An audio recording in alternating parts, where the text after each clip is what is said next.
Hi, my name is Steve. We are a research group from University of Illinois, Virginia Tech, and Railware. Today, I will talk about building machine learning applications for security with very limited of labels. Let's get started. Machine learning is a powerful tool for security applications. Here is how machine learning works for security. In the beginning, you collect some data. Then you label them either benign or malicious.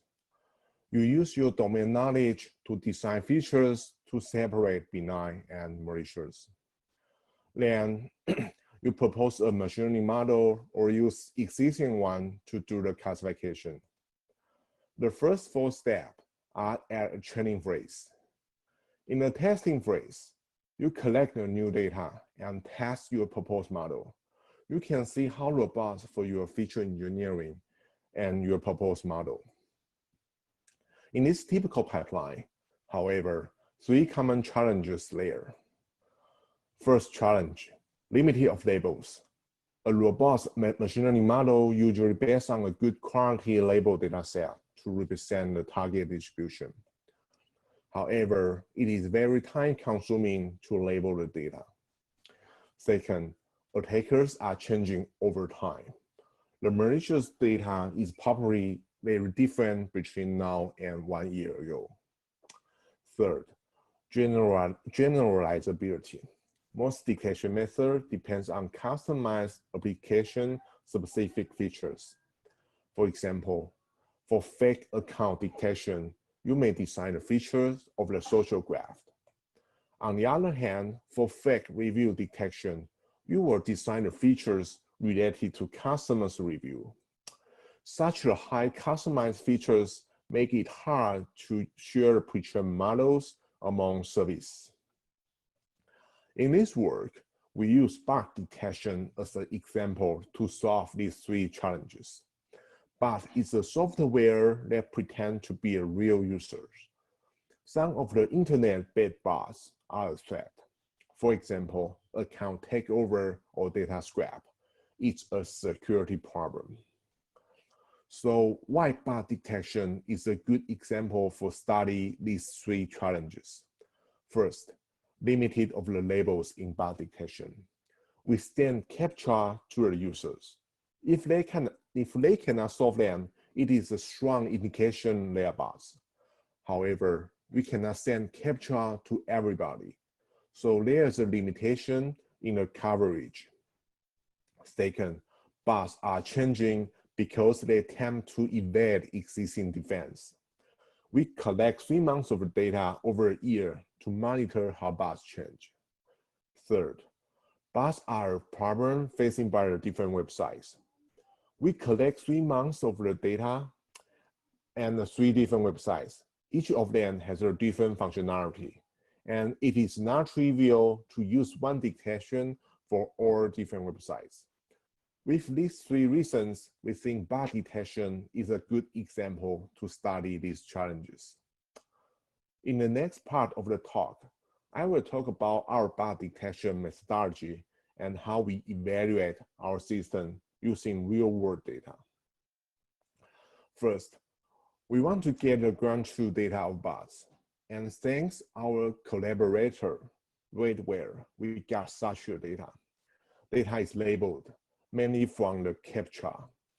Data are from 3 different websites, A, B, and C, and 3 months of data over a year. This is a large data set. In total, we got 23 million network requests. Let's talk about the design concept. There are 2 main concepts. First, if rule-based detection works, use rules, not using machine learning. Let me give you an example about rules. For example, too many requests in a short period of time, it is an indication of the bots. Rule-based detection is the company come up with. It is high precision and is self-explanatory.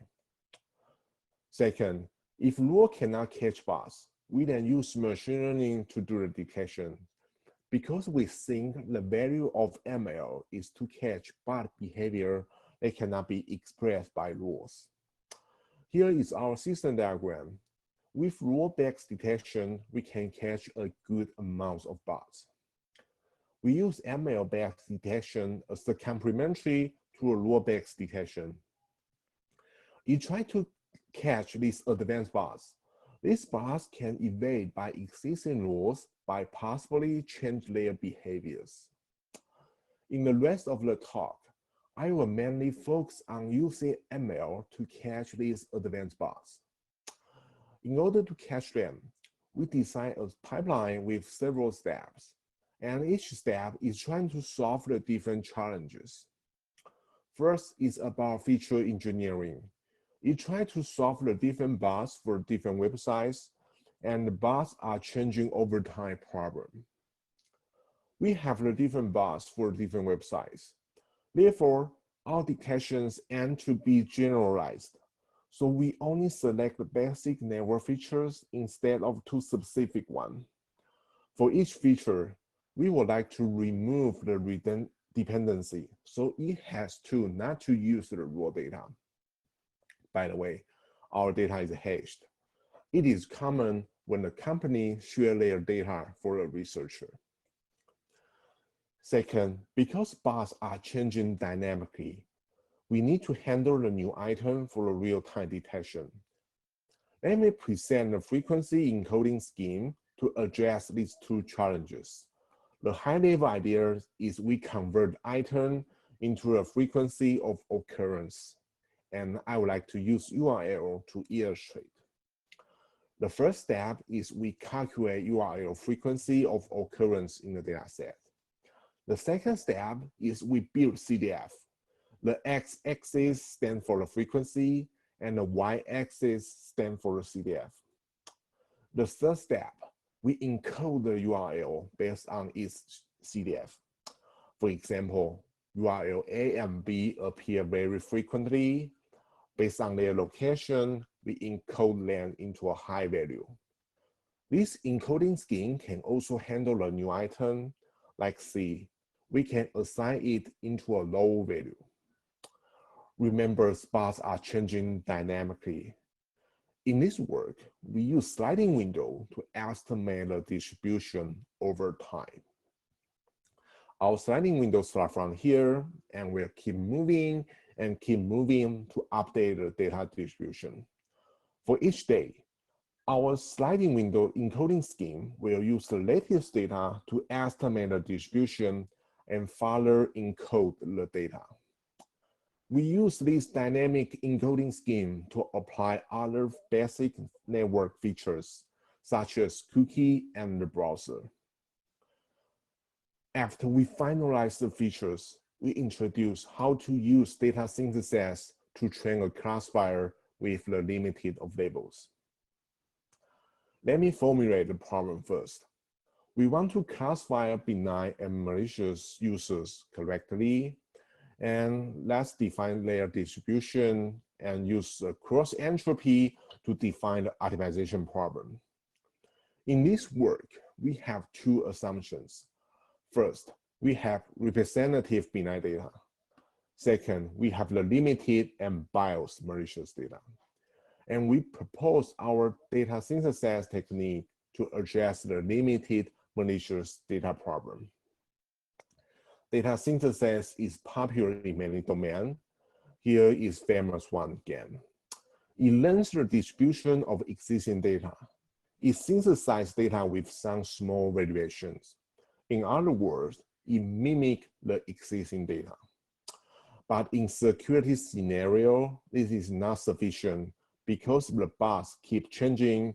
If you keep mimic the same existing bars, you are not going to synthesize useful data. Synthesis data is kind of like a guessing game.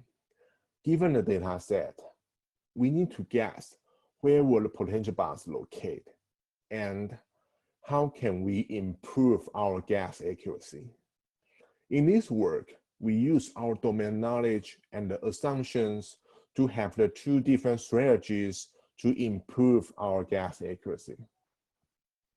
The first strategy, we think the potential bars will locate at complementary of benign example. Blue are the benign users. They are representative in our application. Red are existing bars. The gray one are the potential bars locating outside of blue region because blue one is representative. The second strategy is we synthesize data differently in the cluster and the outlier region. In the cluster region, we found several bars are having a similar behavior. Likely they are from same bar campaign. Let me use some example. Blue is benign, red is broad. In the cluster data synthesis, we carefully expand the region of the existing bars, and it will become less aggressive when we are close to the benign region. And because we only have the limit of the data, we have to guess where will the potential bars locate in the future. There will be the outlier region.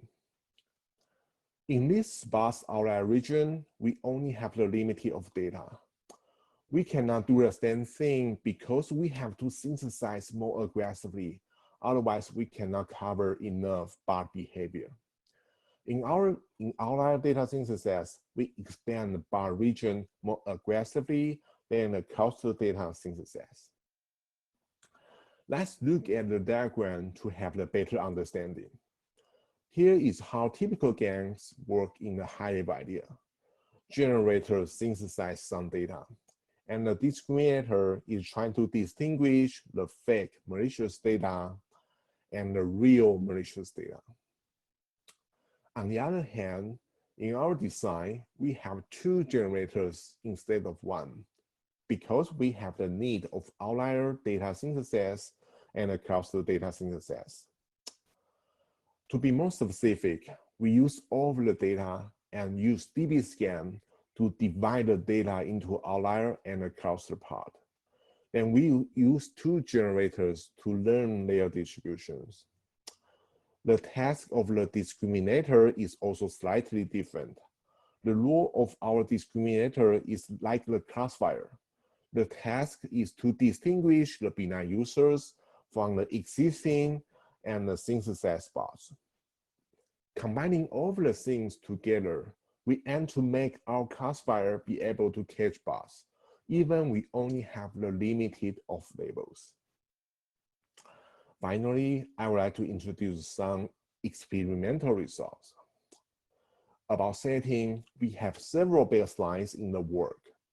However, for brevity in the rest of the talk, I will compare LS10 and our proposed method because we found LS10 has a better performance. The metric we use is F1 score, which is the better metric when the data set is imbalanced.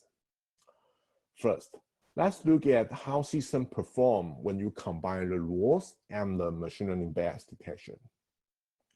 With only using the rules, we can catch about 80% of bars. With help of ML, we finally catch over 90% of bars, including these advanced bars that evade by existing rules. This result looked promising, but it required large amounts of labels. What if we only have the limit of labels, say 1%? Dark blue is LS10 with all of the labels. Light blue is 1% of labels. For service A, they have a similar performance. We found bars do not change much in the service A. However, performance dropped a lot in service B and slightly dropped in service C. Green is our proposed method with 1% of labels. We can see that our proposed method is close to LS10 using all of the labels. This result indicates it is helpful to use data synthesis when we have the very limited of labels. Next, how systems perform after a long time. We use service B to illustrate. We first trained on August 2018 using 1% of labels, then test it on January 2019 and September 2019. Our model is more effective than LS10 to catch bars even after a long time. However, the performance is still degrading over time. One common method to deal with the model decay is retraining. We use 1% of the data from each month to do the retraining, which is light green in this plot. As a result, the performance bounce back after model retraining. This suggests the data synthesis is also helpful to retrain the model with the limited of data. We have other findings. For example, we compare other baseline, not just for LS10 in the evaluation part. We do a deep dive to show when our system fails, and analysis about adversarial attacks. If you are interested, please take a look at our paper. Here are the conclusions. We propose a string-based bug detection system with novel feature encoding scheme to catch advanced bugs. These bugs can evade by existing rules. We propose the data synthesis technique to address the limited label problems. As a result, we can catch the bugs with the limited of labels. And thank you for watching my presentation, and I'm ready for the questions in the live Q&A sections.